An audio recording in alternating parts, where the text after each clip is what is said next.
high-value individual ang naresto at 16.3 milyon na 2.4 kilo ng shabu ang nasamsam sa bypass operation ng Palo Municipal Drug Enforcement Unit katuwang ang PNP at PDEA Region 8 sa Bypass Road, Palo, Leyte noong Nobyembre 14, taong kasalukuyan.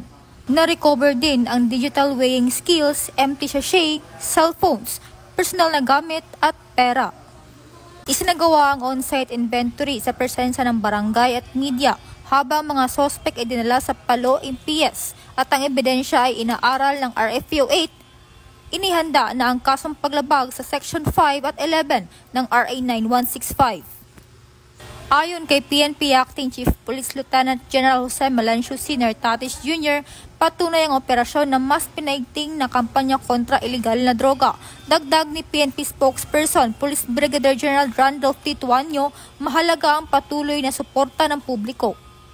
Tiniyak ng PNP ang pagpapatuloy ng mga programa kontra kriminalidad sa ilalim ng direktiba ni Pangulong Ferdinand R. Marcos Jr. Kakibat ang advokasiyang bagong PNP para sa bagong Pilipinas, serbisyong mabilis, tapat at nararamdaman.